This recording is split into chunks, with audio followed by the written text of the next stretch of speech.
Hi everybody and every pony, welcome back to the Story Flicker. We're on part 14 of chapter 5 and we're literally almost done with that shit. We're like halfway there and we left off on 12:13. Big knowledgeable shout out to Forsaken Paladin 616 for giving me a little bit of help and saying that editing is kind of going to be a little tricky, but I think with a little bit more money we could get there. Speaking of which, I know this is like a $1. I got like $2 on the end of this shit, and the rest of the other side's like 20. But anyway, we got I'm getting not my Tesla. I said Tesla earlier on one of the videos. Do apologize. I'm getting a Elantra. I'm getting an Elantra. I'm not gonna get that. I can't get that BRX. It's just gonna take too much maintenance. Apparently, the one I was looking at, this dude didn't even say shit about how the damage was on the car, and I just went up there. We looked at it, and it looks like shit. It doesn't. It got dents in it.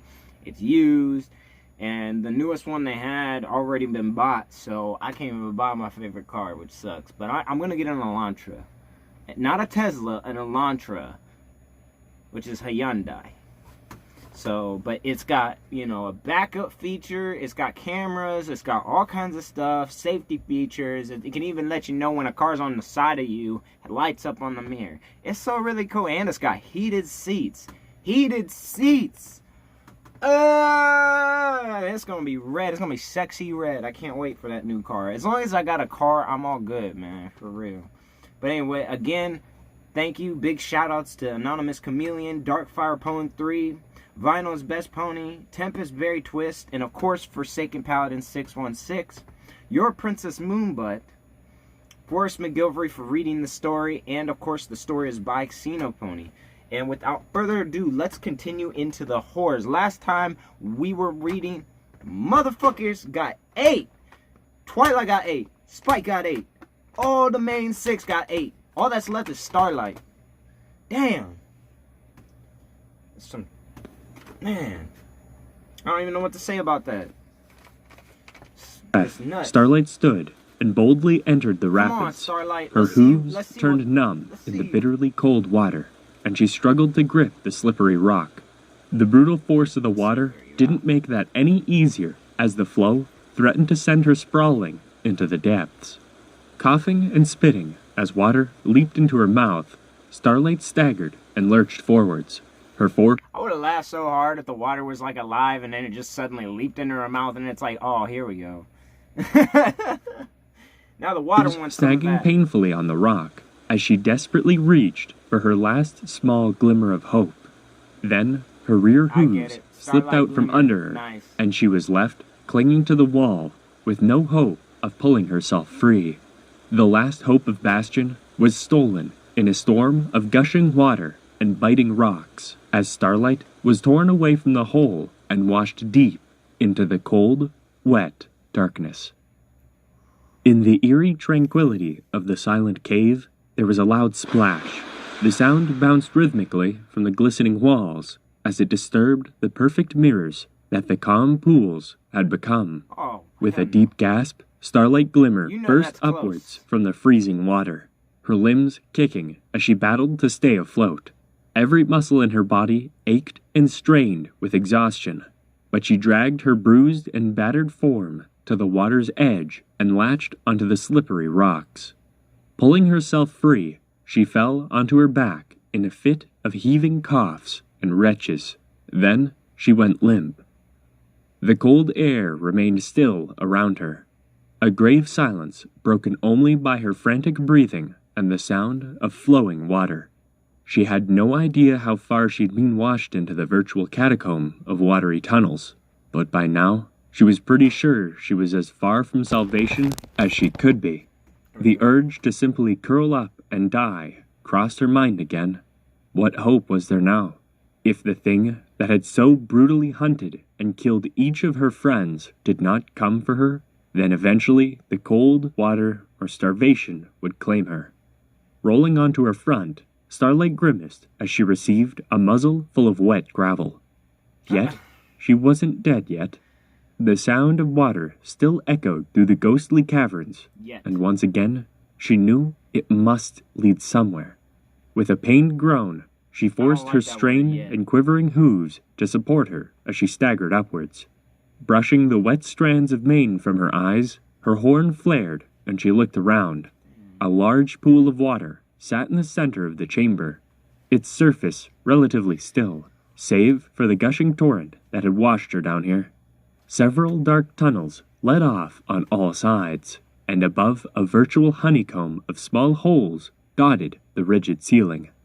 A small trickling stream led ahead from the pool and off into the darkness, and Starlight swiftly followed it, further down into the gloom. Even so, for what felt like hours, she was offered little more than rough, rocky walls and stalagmites as she wandered endlessly through the blackness. Several vaguely smooth pillars might have been the foundations of the castle, but she had little idea where she was in relation to it. Eventually, the water at her hooves began to rise, and soon she found her legs completely submerged. Before long, she fell back against one of the walls with a weak whimper. She remained there for a long moment, every vestige of hope shattered as she cried into the cold stone. Before her, the tunnel broke off into a small crevice through which the water seemed to flow. Looking both left and right warily, Starlight pushed herself away from the wall and strode through the freezing water towards the hole. The space was tight, and for a long moment she didn't even think she'd fit through. But a determination to survive was burning within her, and that primal drive forced her to push her way between the sharp rocks. The many jagged edges bit at her cold coat, painfully cutting her skin and drawing more tears from the battered unicorn. But, against all odds, she squeezed through and out into a new chamber. The moment she was free of the stone, she fell into the water. Yet, as the light of her horn illuminated the new cavern, she wished she'd have just remained in the other tunnel. At first, the rocky walls looked to just be that, rocks. But as the light of Starlight's magic shimmered from the dark surface, it became clear it was far from simple stone. The whole wall seemed to writhe and squirm like a vast carpet of ravenous insects. Long strands of sticky black slime stretched between We're getting right to it. We're getting right into it. Oh, I'm sorry, but back to the creature that likes to steal waifus. Let's do this. God. Stalactites and stalagmites, like a great spider's web. Starlight didn't even want to think what she may be standing on just below the water. Yet, the lack of hungry black goo consuming her legs suggested she was safe, at least for now. Looking ahead into the long tunnel, she made a great effort to avoid touching any of the walls. Yet, after mere moments of walking, that became the least of her worries. The first thing Starlight heard was a weary moan, then a pained whimper, and she paused, eyes wide as she caught a glimpse of the gargled sound's source. "Twilight?" she murmured, her mind refusing to accept the image her eyes were offering her. Strung to the wall was a ragged purple figure of her mentor, her tattered limbs bound within the mass of black slime like a fly in a grand web. Her lavender coat looked as if it were in the process of slowly rotting away, and the parts of her body caught by the slime were bloated and disfigured. Within those gigantic swollen blisters was a faint blue light, the light of which perfectly illuminated the fetal silhouette of a grisly creature. Starlight had to fight the urge to throw up as she saw the thing shift within its parasitic womb. Meanwhile, Twilight let out a gargled groan. Starlight staggered in the water, not daring to meet her mentor's eyes. Yet, as she fell back and diverted her gaze, she found no peace. Across from Twilight, another equine figure had almost been completely corrupted by the slime.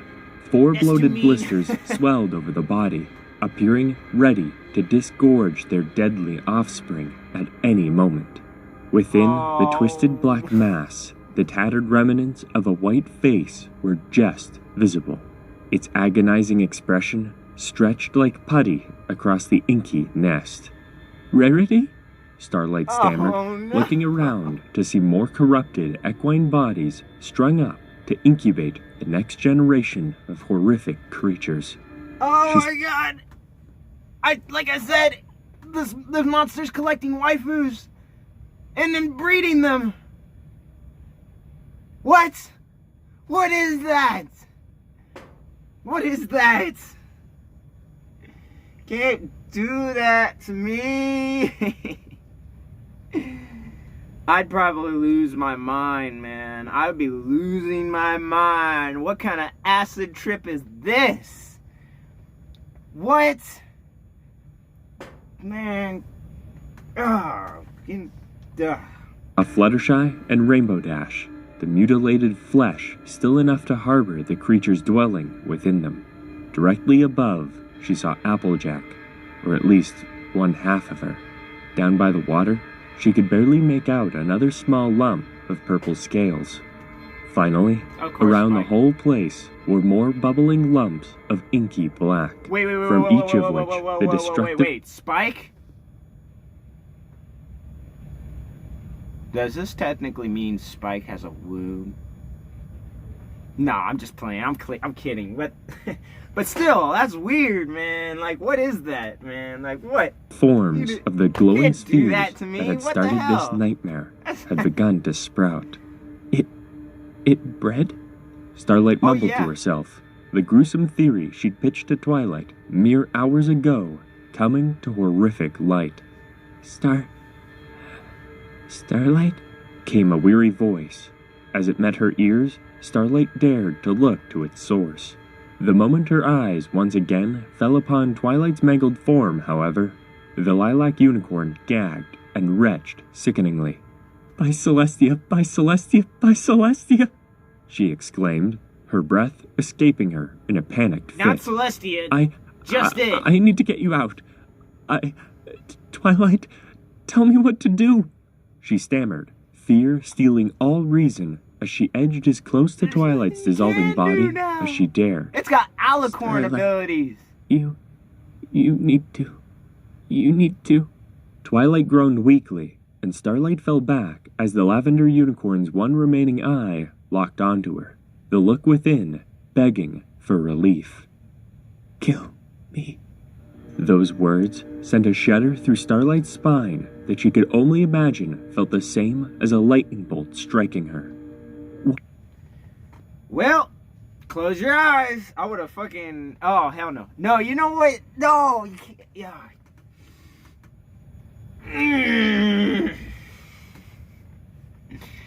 Trust me, if you think my reaction is bad right now, wait till you see me in other stories, because this is good. This is really good. It's like taking your heart and hanging it up by a fish hook and doing this with it, and you can feel every moment of it shifting. You're tugging my heart, man. You're tugging it. Not this kind of tug, but Twilight, you're tugging it. I can't. She stuttered weakly, You got to. but that pleading look no other didn't choice. leave Twilight's pained eyes. They can't get out. You have to destroy them all. The alicorn whimpered, gagging as several of the gestating monsters writhed within her distended body. Starlight dared to look around the gruesome chamber, tears streaming from her eyes. Then she looked back at her mutilated mentor, and through the pain and slime eating away at her, Twilight nodded. I'm sorry, Starlight stammered as her horn flared and a jet of flame erupted out across the defiled chamber. Twilight screamed as she was burned alive, yet the horrific cry of agony was drowned out by Starlight's crying and the turmoil that had gripped her mind. The stench of charred and rotting flesh filled the air as the hideous black slime was reduced to ash, as were the bodies of the others, who were all mercifully unconscious. After only a few minutes, the fire receded, and Starlight was left within the silent gloom as the blackened remains of her... How does it breed with something that's dead? Like, does this something technically need to be alive to breed it? Well, maybe not, because there are flies. Maybe it's an insect. Because, you know, gnats breed pretty much from anything, like discarded food, you know what I mean? But that's, oh my, hey, you're messing with my brain juice, man. You can't do that. Can't mess with my brain juice. I love my brain juice. It needs to stay in here. I'm about to tear out brain juice, because I do not like, I mean, here's the thing. I enjoy horror stories. I just don't like hearing how agonizing these scenes are, and with these characters, it's like, what? Like, Friends slipped lazily into the water. Can't do that to me. She didn't dare look at the charred corpses. All she did was cry into her forehoofs and shiver at the idea of what she'd just done. Over and over, she reminded herself of the state they'd been in. Gotta go now. But none of that spared her the utter horror of what she'd been driven to. That all changed seconds later, with an eerie whistling sound. There was a loud splash in the gloom, and Starlight's sorrow broke as she felt the water around her legs ripple. Jumping up straight, her eyes darted to the left and right, only to see nothing but darkness. The cold water shifted again as something large moved through it, and she slowly began to back away from the direction she was sure the disturbance had come from. However, whatever was there in the darkness before her didn't stop moving, yet it remained out of sight. Then she saw a bright flickering amidst the shadows and bolted as fast as she could. She had no idea whether it was the light of her own magic or her mind playing tricks on her, but now there was little of her left to care. She staggered desperately through the water. With each panicked step, it felt as if the cold soup was pulling her back towards her inevitable doom. No. Her ears perked as she heard a wet hiss cut through the air. The long, drawn-out sound perforated by a series of animalistic clicks. That distinctive rotting smell entered her nostrils, and there was no doubt in her mind at that moment that it had found her. Only now, it was very angry. Before she could do anything more, however, the tunnel widened, and she fell forwards as one of her forehoofs caught between two submerged stones. She hit the freezing water face first, barely able to see the vibrant blue flash that passed over her as her horn's light died. Pure need for air forced her to raise her head far sooner than she'd have liked, and she made another loud gasp as her starved lungs begged for relief. A large rock jutted out from the water before her, as she swiftly pushed herself up against it as she heaved and coughed. All the while, her eyes remained locked onto the darkness of the tunnel before her, waiting for that distinctive blue light to appear and reveal those hideous teeth. Yet, no such doom came. Instead, the water around Starlight's waist rippled again as something large moved in the shadows. The sound of dripping in the cave shifted as something passed under a set of wet stalactites. Then she heard it in the confined maze of tunnels. The rasping breath echoed as if coming from all around her. Once more, the freezing water quivered, causing Starlight's heart to skip a beat, and slowly she peered over her rocky cover. There, in the center of the small cave, was another rock illuminated from above by a weak ray of light. Perched atop it was a large serpentine beast. Its smooth black skin glinted like leather. Its incredibly long, whip-like tail snaked through the water, and a large array of rattling... I'm sorry, we're going to have to pause it right here and come back to it a little bit later. I will try to post another one tonight and finish chapter 5. But... no! She's safe for now. She was very lucky. Well, for how much ever time she has left. But I want to thank you guys so much for listening and enjoying the video, because we are almost through it. We're almost done here. But oh my god, sweet Celestia. Can't do that to me. Can't do that to me. And we lost Spike, man. Spike was turned into a breeding bubble of, I was about to say flesh, but scales. Spike's pregnant. It's gonna be a boy or a girl. That's the first thing I was thinking. But at least Starlight took out just that little bit. And that's kind of what I think what happened on the ship. Like, when they found out what it was doing to the crew, I bet one of the crew members literally burned everything like they did, like Starlight did, and that's how all the evidence got wiped out. Possibly. Or it could be just an accident while this thing was eating somebody, it dropped a lantern in or something. But it's a possibility. And I want to thank you guys again for listening and enjoying my read-throughs, and I can't wait to do the next story for you. In fact, it might be the one, might be the Apple sleep experiment. I was thinking about that one.